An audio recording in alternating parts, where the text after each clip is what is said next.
পশ্চিমবঙ্গে দ্বিতীয় দফার ভোট মিটেছে গতকাল। ফল জানা যাবে 4 তারিখে। আর তারই মধ্যে এবার জামিন পেলেন আইপ্যাকের ডিরেক্টর এবং সহ প্রতিষ্ঠাতা বিনেশ চান্ডেল। আপনাদের মনে থাকবে, পশ্চিমবঙ্গে ভোটের দিন দশেক আগে ইডি তাকে দিল্লি থেকে গ্রেফতার করে।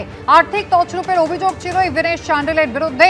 আইপ্যাকের অন্যতম প্রতিষ্ঠাতা এবং ডিরেক্টর হচ্ছেন এই বিনেশ চান্ডেল। দিল্লি থেকে তাকে ইডি গ্রেফতার করেছিল। আজ তিনি পটিয়ালা হাউস কোর্ট থেকে জামিন পেলেন। কথা বলবো, বিজেন্দ্র সিংহ রয়েছেন আমাদের সঙ্গে।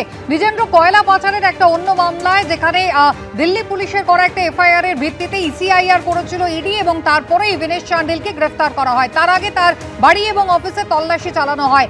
আজ জামিন পেলেন এই বিনেশ চান্ডেল। ঠিক গতকাল ভোট শেষ এবং তারপরে আইপ্যাকের একজন কর্ণধার, একজন ডিরেক্টর, তার জামিন পাওয়ার এই ঘটনা ঘটলো। সবচেয়ে বড় গুরুত্বপূর্ণ হচ্ছে প্রসঙ্গিতা কি এনফোর্সমেন্ট ডাইরেক্টরেট আজকে কোনো আপত্তি করেনি। যখন তিনি রেগুলার বেলের জন্য অ্যাপ্লাই করলেন, ইডির তরফ থেকে কোনো আপত্তি করা হলো না।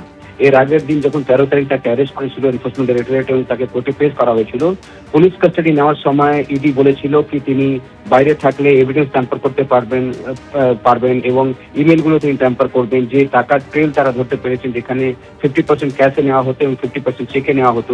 এই টাকাগুলো আইপ্যাক কোম্পানিতে ঢুকেছে, মানি লন্ডারিং হয়ে সেল কোম্পানির মারফত ঢুকেছে এবং সে যদি বাইরে থাকে তাহলে এভিডেন্স তিনি ট্যাম্পার করতে পারবেন, তাই তাকে বেল না দেওয়া হোক।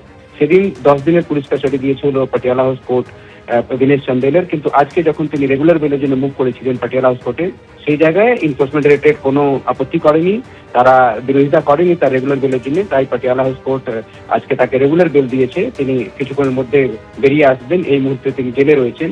কিন্তু এনফোর্সমেন্ট ডাইরেক্টর যে বক্তব্যগুলো ছিল এর আগের দিন, সেদিন আমরা দেখেছিলাম লয়ার যিনি ছিলেন বিনেশ চান্ডেল, তিনি বলেছিলেন কি যেহেতু পশ্চিমবঙ্গে ভোট হচ্ছে, রাজনৈতিক কারণে তাকে অ্যারেস্ট করা হয়েছে। কিন্তু ভোট মিটেছে গতকাল। আজকে যখন রেগুলার বেলের জন্য মুভ করলেন বিনেশ চান্ডেল, তখন সেই বিরোধিতা করলো না এনফোর্সমেন্ট ডাইরেক্টরেট এবং বেল পেয়েছেন রেগুলার আজকে বিনেশ চান্ডেল পটিয়ালা হাউস কোর্ট থেকে।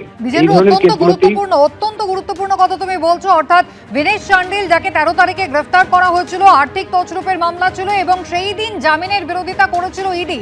তাকে ছাড়া হলে তিনি তথ্য প্রমাণ নষ্ট করতে পারেন, সেই আশঙ্কা প্রকাশ করা হয়েছিল। কিন্তু এবার যখন তিনি জামিনের আবেদন জানালেন, ইডি তখন সেই জামিনের বিরোধিতা করলোই না।